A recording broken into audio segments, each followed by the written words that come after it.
pemirsa, jumpa lagi dalam acara kesayangan kita di Sopirin RB TV. Jadi kali ini saya sedang berada di markas Denzipur 14 Gana Badrika. Tuh, wah. Jadi hari ini saya janjian dengan komandannya nih pemirsa, Mayor Kopzeni Eka Syifa Raja Adila. Nah, jadi ini kita udah janjian, kayaknya beliau ada di dalam. Langsung saja seperti biasa nih pemirsa. Pemirsa pasti penasaran kan sebenarnya apa sih ya Denzipur 14 Gana Badrika ini?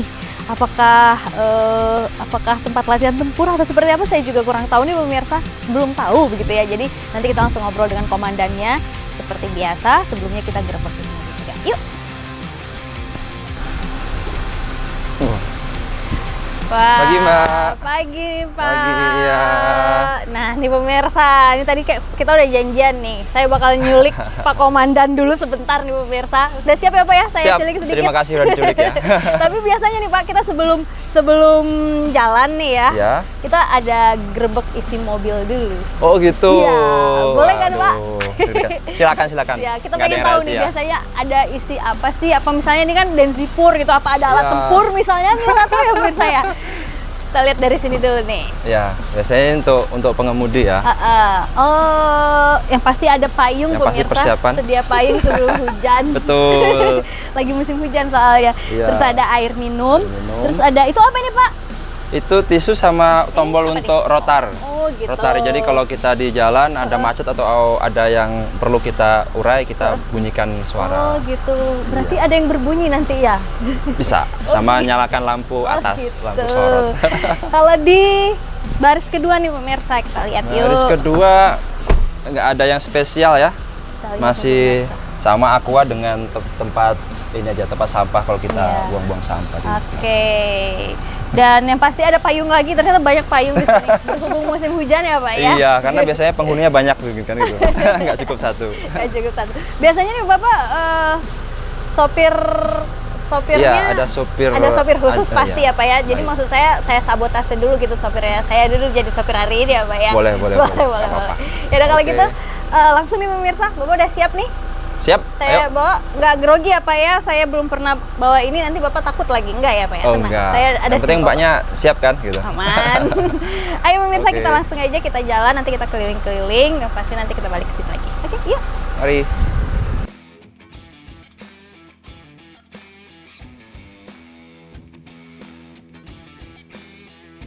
Hari ini nih Pak, Ya. apa nih kegiatan Bapak nih biasanya?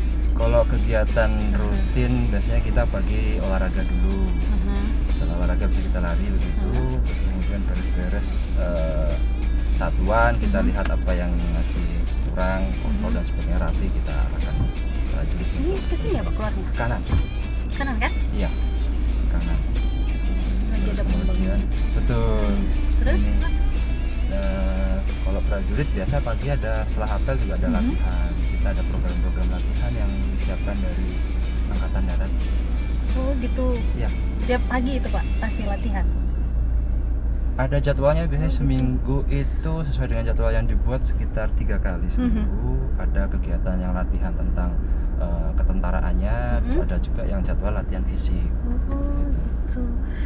Ini sebenarnya Denzipur nih apa sih Pak? Ini kita nggak apa-apa kan? Agak random nih memang obrolannya Nggak Pak. apa-apa. Iya, kalau Denzipur itu adalah satuan TNI Angkatan Darat. Ya, satuan TNI Angkatan Darat yang berada di bawah Kodam 2 Sriwijaya. Kodam 2-nya ada di Palembang. Iya. Namun karena area servis Kodam 2 ini kan luas. Iya. Ada di Palembang, Sumatera Selatan, Bengkulu, Lampung, kemudian Jambi dan Bangka Belitung. Nah, salah satu satuan di bawah Kodam 2 adalah Denzipur, yakni Detasemen Seni Tempur. Nah, kalau detasemen berarti sekelas itu ada jumlah prajuritnya kurang lebih 300 orang.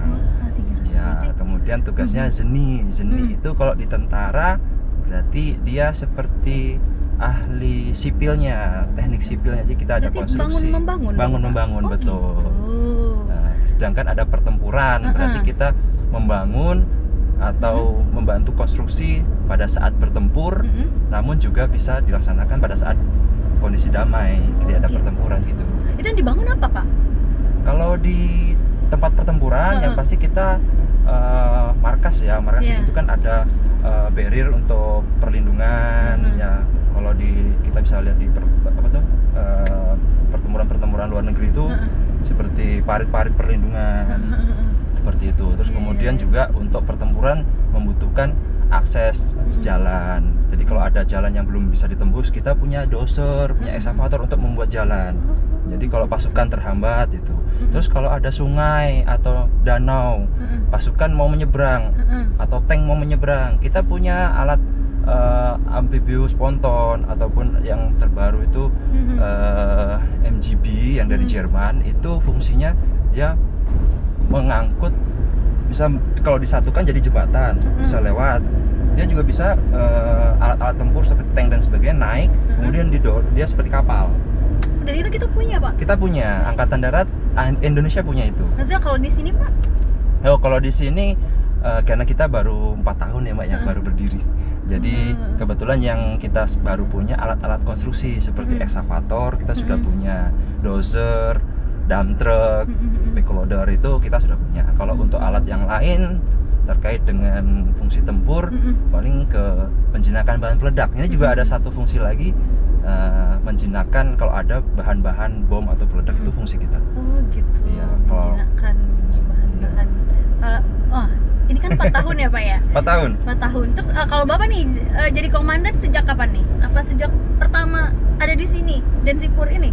Kalau saya masuk itu bulan Juni 2023. Saya komandan kedua, Mbak. Oh, komandan kedua. Iya. Kalau sekarang berarti kurang lebih sudah 1,5 tahun tepat. Oh, gitu. Iya. Tugasnya apa nih Pak? Tugas komandan atau tugas satuan? Tugas saya. Bapak ya. Tugas saya yang jelas saya sebagai komandan memimpin anak buah, memimpin prajurit dan juga keluarganya di sini. Jadi kita punya tanggung jawab pada prajuritnya, kepada keluarganya juga. Kita membina satuan, Pak. Membina satuan itu jadi bagaimana agar satuan ini bisa melaksanakan tugas-tugas yang diberikan oleh TNI Angkatan Darat. Jadi kita membina satuan itu dari personelnya, Mbak, kita perhatikan kesejahteraannya, kebutuhannya, seperti itu. Kemudian kita juga membina pangkalan tempat kita berada. Ini Bapak berarti 1,5 ya Pak ya? Iya. Nah sebelumnya Bapak di mana nih tugasnya Pak? Saya sebelum dari sini di Jakarta. Oh di Jakarta. Iya. Bapak aslinya mana nih? Kalau saya Lahirnya Jawa di mana? Timur. Kecil-kecilnya di Jawa Ngawi, Timur? Jawa Timur, ya. Oh Ngawi. Iya. Berarti maksudnya lahir di Ngawi, besar di Ngawi gitu. Boleh cerita Besar di dong Pak? Ngawi. Itu agak random nih ya. Iya, Mbak, enggak apa-apa. Kalau cerita hidup saya ya, cerita Iya, hidup saya lahir di Ngawi sampai dengan SMP. Sampai SMP. Kemudian setelah SMP saya melanjutkan sekolah SMA-nya merantaunya ke Magelang, Pak. Oh, Ya, Jawa Tengah. di Taruna Nusantara. Di sana 3 tahun. Setelah itu setelah lulus SMA ini awalnya pengennya kuliah. Namun kok sepertinya malas belajar, katanya gitu kan. Kita lihat kok kawan-kawan ini banyak yang malas belajar, ya sudahlah gitu. Akhirnya banyak juga yang dari sana ingin mendaftar tentara gitu. Jadi kita daftar ke Akademi Militer, Pak, di Magelang. Alhamdulillah dapatnya di Magelang. Selama 4 tahun di sana. Selesai dari sana kita berdinas. Dinas pertama saya di Jakarta itu 7 tahun. Terus sempat pindah 2 tahun di Bogor. Setelah 2 tahun di Bogor saya pindah lagi 3 tahun di Banten. Banten, balik ke Jakarta setahun, baru ke sini ke Bengkulu. Berarti kan ini pertama di keluar Jawa. Sumatera ya Pak Betul. ya? Selama ini kan di Jawa gitu. Terus Bapak gimana pas pertama masuk Sumatera terus langsung di Bengkulu Tengah pula ya? Maksudnya bukan langsung kota Bengkulunya gitu kan. Jadi langsung pasti perbedaannya tuh kan jauh tuh Pak. Dari Jakarta terus Bapak di Bengkulu Tengah gitu. Betul, banyak sekali yang dirasakan, Mbak. Iya, banyak sekali yang dirasakan. Jadi pengalaman masuk sini memang kalau Sumatera sebenarnya saya dulu karena suka baca novel, Mbak ya. Jadi saya membayangkan Sumatera itu sudah lama. Waktu SD, SMP saya novel-novel dulu kan ada tentang Sumatera ya, Melayu gitu. Jadi sebenarnya tidak asing secara budayanya. Nah, tapi setelah di sini benar-benar merasakan bahasanya berbeda, makanan berbeda. Itu. Terus kalau di sini memang beda jauh, nggak macet daripada Jakarta. Iya benar, nggak macet ya Pak ya. Nah terus biasanya kalau misalnya sehari-harinya keluar dari markas gitu Pak, kemana nih Bapak biasanya? Oh iya, kalau sehari-hari kita tadi lari. Nah, lari pagi itu kita biasanya rute keluar, Mbak. Nah, di dalam kan hanya sedikit ya. Kita keluar, ini kebetulan kita alhamdulillah jalan di Sumatera bagus, kita pakai untuk lari. Terus kemudian kita ada undangan juga, Mbak. Kalau di sini Forkopimda, kita ikut Benteng Bengkulu Tengah, ikut provinsi, kegiatan di provinsi, kegiatan dengan Korem dan juga Kodam. Kita ada kadang undangan ke Palembang, Mbak. Oh, gitu. Berarti lebih seringan ke Palembang kali ya Bapak ya? Betul. Daripada maksudnya daripada misalnya ke Kota Bengkulu apa kemana gitu. Tugas-tugasnya? Kalau tugas ya ke mana? Ke Palembang sering ada undangan. Kalau Bengkulu kita ya jalan-jalan. Hobinya apa nih Pak? Hobi Bapak nih? Hobi ya. Kalau hobi kita olahraga, berenang, lari itu. Terus membaca, nonton, kuliner. Itu hobinya. Lu masih bisa nggak ngejalanin semua hobi gitu di tengah kesibukan jadi komandan? Ya alhamdulillah masih bisa, karena kan ya? itu biar agar kita punya motivasi ya, kita semangat dalam memimpin juga. Salah satunya harus pikiran kita fresh, jadi kita nggak harus sempatkan namanya hobi kan. Alhamdulillah masih. Berarti Bapak nih awal mulai jadi tentara nih umur berapa? Dulu tahun 18 berapa? tahun. Tahun 2006. 2006. Iya. Bentar. Umur Bapak nih berapa nih, Pak? Sekarang kelahiran tahun berapa nih? Saya kelahiran 88. Wih, iya masih muda banget berarti hampir saya. Tapi lihat umurnya 30 kayaknya udah tua. 36. Iya sih, oh enggak, mungkin karena saya ngerasa kayak lupa umur gitu ya. Jadi kayaknya kelahiran 88 tuh masih muda gitu. Padahal kalau dihitung kan udah 30 ke atas ya. Sudah, ternyata sudah 30. 30 ke atas. Saya merasa kayaknya 88 tuh muda terus. Cuman inget angka sudah 30. Saya kalau misalnya ada yang di bawah saya gitu tahun ininya, jadi saya ngerasa masih muda banget gitu. Lupa sama umur sendiri maksudnya gitu, Pak. Gitu. Iya. Nah, terus kalau nih biasanya kan komandan nih kan punya gaya kepemimpinan sendiri nih ya Pak ya. Iya. Biasanya seperti apa nih gaya kepemimpinan Bapak nih untuk memimpin tadi ada 300-an personil ya? Iya. Seperti apa tuh? Kalau kita gaya kepemimpinan saya ing ngarso sung tulodo ing madya mangun karso tut uri handayani. Itu pokok itu Mbak. Kita harus di depan memberikan contoh tauladan ya. Nah, jadi kita pun juga harus depan untuk kita harus melakukan itu dulu baru anak buah ini tahu apa yang harus dikerjakan gitu. Tuh, terus ing madya mangun karso ya kita di tengah-tengah anak buah ya. Jadi kita harus tahu keluh kesah anggota, harus tahu kemampuan dan kekurangan mereka sehingga kita tahu bagaimana membentuk mereka. Terus di belakang ya kita dorong support kebutuhan mereka. Nah, itu kita komandan tapi pelayan juga, Mbak. Iya. Kalau bagi waktu dengan keluarga gimana nih, Pak? Bagi waktu dengan keluarga alhamdulillah ya karena kita asrama atau rumah dinas ada di kantor. Jadi nggak begitu ini ya Pak ya, begitu kesulitan gitu. Iya benar-benar. Kecuali kalau undangan keluar ya, jadi ya agak itu ya agak terpisah. Itu biasanya ibu ikutan nggak kalau misalnya kayak gitu tuh Pak? Kadang ikut, kadang tidak. Ke Palembang itu biasanya kan yang jauh ke Palembang. Ada undangan yang melibatkan Persit, ada yang kita sendiri. Nah itu kan Bapak maksudnya dengan ibu nih, pasti sebelum di Bengkulu ya Pak ya gitu kan, berarti berpindah-pindah gitu. Betul.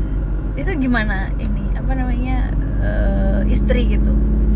Maksudnya, kalau istri ya, memang udah ya ginilah gitu namanya jadi ibu Persit gitu harus pindah-pindah gitu kali ya Pak ya. Betul. Jadi sebelum menikah ya kita sudah ceritakan, sampaikan nanti bagaimana kalau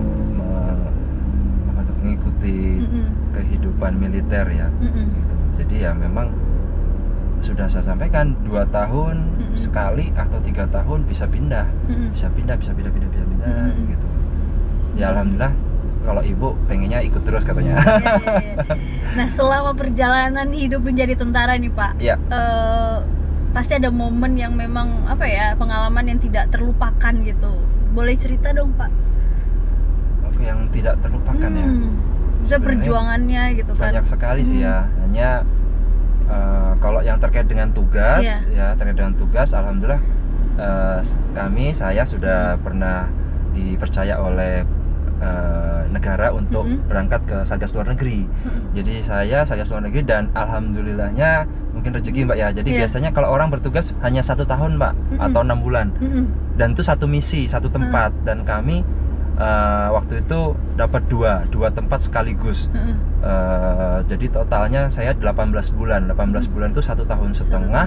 Iya, itu 2 tempat. Jadi ceritanya waktu itu tugas pertamanya di Haiti, Amerika Tengah. Daerah Amerika Tengah, Kepulauan Karibia, itu ada Haiti. Negara Haiti ini bencana alam Mbak, tsunami, gempa. Nah, seperti Aceh begitu ya. Terus dari UN perbantuan untuk rehabilitasi dan rekonstruksi. Kita membangun dan sebagainya di situ. Setelah 6 bulan ternyata ada permintaan di Afrika. Di Afrika ini ada bergejolak pemberontakan di Republik Afrika Tengah, Mbak. Nah, di sana itu jadi memang semua misi PBB itu lengkap, Mbak. Pasti ada infanteri atau pasukan tempurnya, dan ZENI ini dibutuhkan. Di situ pembangunan pasti PBB butuh. Jadi di sana kita tugas pertempuran. Di situ ada perbedaan. Waktu di Haiti ini kita hanya ya megang cangkul, megang cetok gitu Mbak ya. Begitu ke Afrika harus pegang senapan betul-betul. Jadi waktu di Afrika ya alhamdulillah Mbak, kita pernah merasakan peluru naik di atas kepala, pernah tembak-tembakan itu ya kayak di film-film itu Mbak. Jadi di Afrika 1 tahun di sana ya alhamdulillah semuanya aman, selamat, pulang juga lengkap. Namun ya penuh dengan situasi yang mencekam di sana waktu itu. Pak, kalau kayak gitu tuh nggak takut gitu? Maksudnya itu kan nyawa pertaruhannya gitu ya, kalau misalnya bakal ya ampun kalau misalnya kena tembak gitu kan, atau mati di saat tempur gitu. Nggak takut ya? Takut pasti ada, ya kan. Cuma memang kita dari awal memang sudah dilatih Mbak ya. Tentara itu kan mau siapapun ya Mbak ya, dari kita yang komandan sampai anggota itu Mbak, ada namanya latihan doper Mbak. Doper itu kita ditembak-tembak di dekat badan kita Mbak. Gitu. Atau paling tidak di atas ini. Jadi di tentara itu ada latihan namanya ditembak, itu memang untuk menguji keberanian. Kalau tentara biasa ditembaknya di atas kepala Mbak. Jarak sekitar 1 meter. Gimana itu Pak? Ada tentara khusus Mbak. Oh gitu. Kalau kita TNI kan ada Kopassus Mbak. Kopassus, Kostrat itu. Itu ditembaknya kanan kiri badan. Nah itu lebih ngeri lagi karena kan kita jalan nih merayap. Iya. Nah kalau salah dikit tangan kena, gitu. Itu lebih ini lagi, lebih menakutkan lagi kalau itu. Itu pernah nggak Pak ngerasain kecelakaan sewaktu latihan gitu, apa misalnya kena apa gitu? Oh iya. Kalau kecelakaan alhamdulillah, kalau tembakan tidak pernah. Jangan ngomong belum ya Pak ya, tidak pernah gitu. Tapi kami punya pengalaman Mbak waktu terjun Mbak. Jadi waktu terjun kaki saya patah. Jadi anginnya kencang, ternyata di bawah itu tidak datar ya, namanya juga daerah kan kita tidak tahu ya. Begitu jatuh patah kaki saya waktu terjun, karena terjun payung. Itu pengalamannya. Itu di daerah mana itu Pak? Itu di Bandung, waktu kita latihan terjun para. Berarti memang harus fisiknya harus terjaga terus ya Pak ya, kalau jadi tentara ya Pak ya? Betul Mbak, harus. Berarti kalaupun jadi komandan tetap harus jaga ini Pak, jaga fisik. Harus olahraga tetap ya. Ada apa namanya standar Mbak ya. Jadi kita di TNI itu ada standar, memang disesuaikan dengan kategori umur, tapi dari situ sudah mengacu kepada kemampuan tiap orang. Ya beda-beda, tiap umur beda-beda. Ya. Wah serem ya berarti ya Pak ya. Berarti ini kalau jadi apa maksudnya ibu gitu ya? Iya. Jadi istri Bapak harus siap, harus deg-degan terus hidupnya Pak. Iya betul, siap mental. Siap mental gitu kan. Apalagi kalau ditinggal kayak gitu tadi ya selama 1,5 tahun gitu. Di tempat di Afrika tadi itu ya ampun, was-was. Iya waktu itu sudah berkeluarga juga, jadi ya hanya bisa waktu itu video call, telepon gitu. Nah kalau di sini Pak, kegiatan apa aja nih yang selama 1,5 tahun berarti ya kalau Bapak ya, yang sudah dilakukan nih oleh Denzipur 14 Ghana Badrika. Ya Mbak. Kita yang jelas untuk kemampuan tempur kita berlatih ya Mbak ya. Berlatih terus, ada jadwalnya. Kemudian secara kita bertugas yang kaitannya dengan tugas satuan, kita ada personel kita sudah kita berangkatkan 3 orang Mbak, berangkat ke luar negeri, baru pulang 1 bulan yang lalu. Itu kemana dia keluar negerinya? Sama Afrika Tengah juga, Kayak tempat gitu saya juga? dulu. Sama, kondisinya sama. Gitu. Jadi walaupun ini satuan baru berdiri 4 tahun, tapi alhamdulillah sudah dipercaya juga untuk berangkat ke luar negeri Mbak. Iya. Nah, ada 3 orang. Terus kemarin baru pulang dari Papua Mbak, itu tugas ini cetak sawah. Jadi operator kita punya operator ekskavator, doser itu kita membantu Kementerian Pertahanan dan TNI untuk membuat cetak sawah program dari pemerintah. Itu yang sudah kita laksanakan di penugasan. Juga kita ada namanya penugasan PAM VIP Mbak. Jadi tahun 2023 awal itu RI2 Bapak Wapres, kemudian Agustus 2023 itu RI1 kalau masih ingat ya, waktu Pak Jokowi datang ke sini. Kita pengamanan VVIP, fokus kita yaitu kita punya kemampuan jihanda Mbak. Jadi kita clearing area. Betul, kemarin waktu itu di hotel saya sebagai Dansub Satgas Hotel Mercure. Terus kemudian anggota sebagian kita sebar ke beberapa titik, setiap acara-acara ada anggota kita. Itu di situ. Begitu. Iya. Nah, kalau Bapak nih masuk kantor ya pagi kan ya? Iya. Pulang jam berapa biasanya? Kita pulang biasanya bisa jam 3, jam 4, tergantung dari kegiatan. Tergantung dari kegiatan ya? Surat kegiatan dan lain gitu. sebagainya. Berarti rata-rata jam 4. Nggak tentu jam 5. gitu ya Nggak Pak ya? tentu, iya. Gitu. Bapak apa sih sebenarnya prinsip hidup gitu bisa sampai di posisi sekarang gitu? Pasti punya prinsip hidup atau moto gitu kan? Moto apa ya? Kalau saya mungkin prinsipnya adalah selalu bersyukur. Apabila kita bersyukur maka segala sesuatunya akan indah. Oh gitu. Itu aja. Ikhlas dan bersyukur. Bersyukur dan ikhlas ya. Apa yang kita dapatkan gitu ya. Iya. Kita syukuri. Iya. Semoga dikasih lebih lagi gitu ya Pak ya. Betul. Iya benar-benar.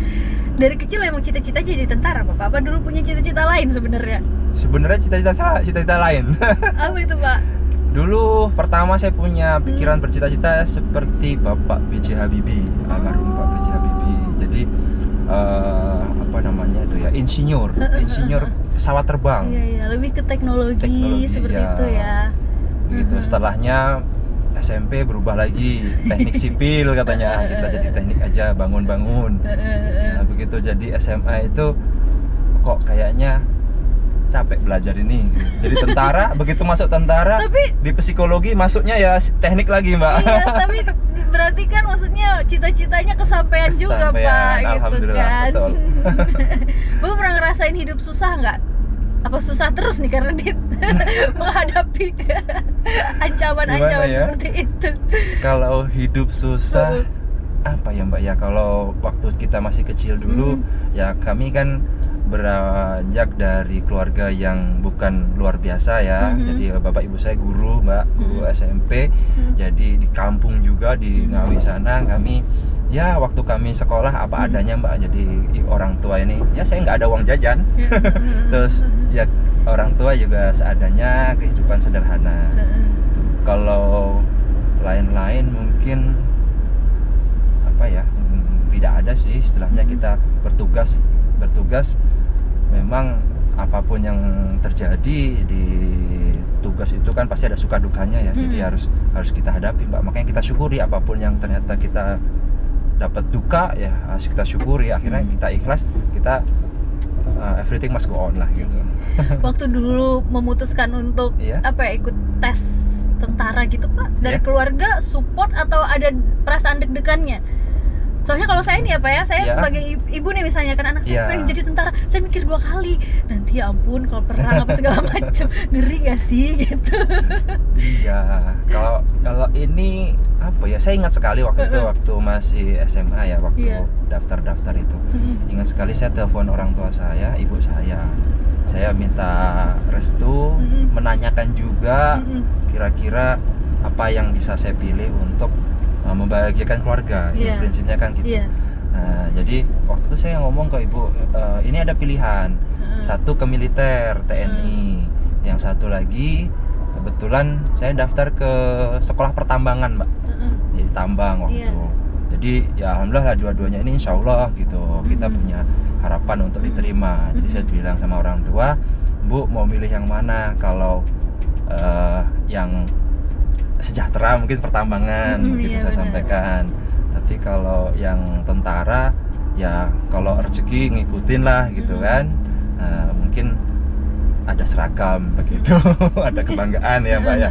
Itu terus orang tua ibu ya tidak menyebut apa pilihannya, hanya bilangnya ikuti kata hatimu, katanya gitu. Gitu. Iya, setelah itu oh ya baik Bu begitu. Jadi saya pedomani itu saya ambil kata hati saya berkata membagian orang tua itu kebanggaan, jadi tentara. Insya Allah lah mungkin dari situ orang tua juga bangga.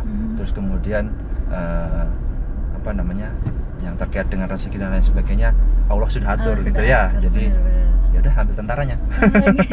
Iya.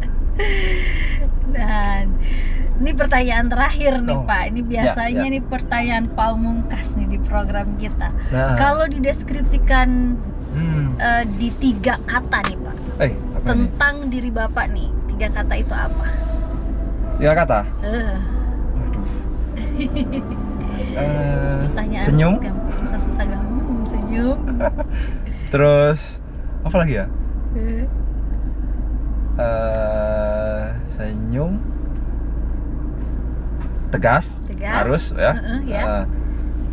Terus kemudian terakhirnya apa ya Mbak ya? Apa Mbak ya?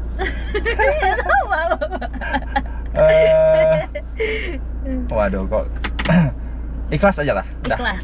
Selalu ikhlas. Senyum, tegas dan ikhlas. Berjiwa gitu ikhlas kita. Berarti ketemu sama orang gitu ya tetap senyum gitu ya. Iya, betul. Saya prinsipnya tidak mau mencari musuh. Ya lebih baik kita apa namanya itu ya? Apa sih itu prinsipnya tuh yang satu musuh terlalu banyak, 1000 kawan masih kurang gitu. Iya benar-benar gitu. seperti itu ya. Iya. Terus tegas gitu ya Pak, dan tetap kita harus punya jiwa tegas Mbak ya. Salah betul. Harus kita tegakkan iya, itu. iya. Dan Ikhlas tadi syukur. Kita harus selalu bersyukur dalam apa namanya setiap yang kita hadapi ya. Oke. Nah, nih Pak terakhir nih, pesan dong Pak untuk anak-anak muda di luar sana lah, karena sekarang ini kan kita generasinya nih ya apa ya, eranya sudah berbeda nih ya Pak. Mungkin kalau dulu gitu kan zamannya Bapak masih umuran ABG gitu kan, kayak mungkin hidupnya lebih apa ya, lebih fighting gitu kan dibandingkan dengan anak-anak sekarang yang serba instan gitu kan. Apa nih pesannya Pak supaya apa ya, supaya bisa sukses, bisa menghadapi hidup ini, bukan apa istilahnya sekarang tuh generasi strawberry kalau kata orang begitu. Iya.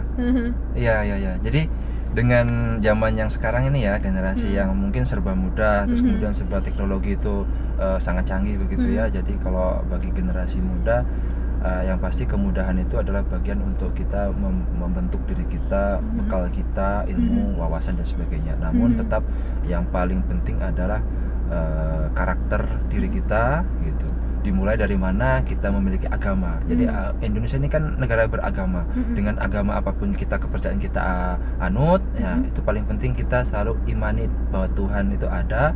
Nah dari situ kita akan setiap apa yang kita perbuat selalu tahu itu betul dan salah. Itu karakter juga dengan karakter kita sebagai bangsa Indonesia ya, yang punya Pancasila dan sebagainya ya, itu bekal. Jadi mau kita pintar bagaimanapun, mau hebat bagaimanapun fisik kita, namun kalau kita tidak punya karakter, punya kepribadian yang baik, kita pasti akan apa itu namanya, tuspur. Kalau di tentara itu putus pertempuran, jadi gagal dalam hidup gitu. Kalau kita mau sukses, salah satunya adalah orang itu harus jujur, sopan, dan juga punya integritas.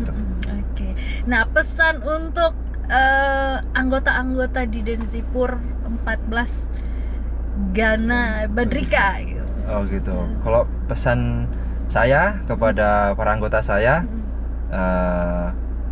selalu pertama kembali lagi beribadah. Ya, tingkatkan selalu keimanan dan ketakwaan kepada Tuhan Yang Maha Esa, Allah Subhanahu wa taala ya. Ibadah yang rajin, kemudian jaga fisik, kemudian jaga kemampuan berlatih, selalu laksanakan tugas, berikan yang terbaik. Oke, terima kasih Iya.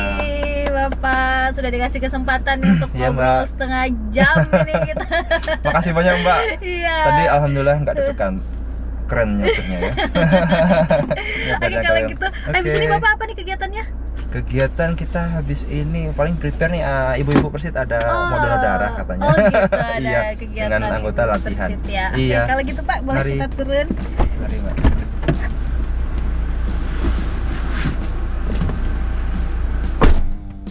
Nah, itu tadi pemirsa, kita obrolan kita bersama Bapak Komandan Denzipur 14 Gana Badrika. Ya. Saya GB tuh jadi ingetin gigabyte terus Gigabyte. gitu. Otak Pas saya, Pak. 14 GB. Iya, 14 GB. Jadi gimana tadi Pak ininya? Aman kan? Aman, Saya alhamdulillah. Nyopirnya halus sekali, hebat Mbak. Oke, terima kasih banyak loh Pak sudah Sama-sama. berbagi cerita sama Sama-sama kita. Semoga menginspirasi banyak orang. Tentu saja bisa jadi ada hikmahnya lah ya apa yang kita obrolin tadi untuk pemirsa di Amin. rumah. Amin. Dan pemirsa, sampai di sini dulu nih perjumpaan kita di Sopirin RB TV kali ini. Jangan lupa tetap saksikan di Sopirin RB TV di hari dan jam yang sama tentunya dengan tokoh yang lainnya. Dadah.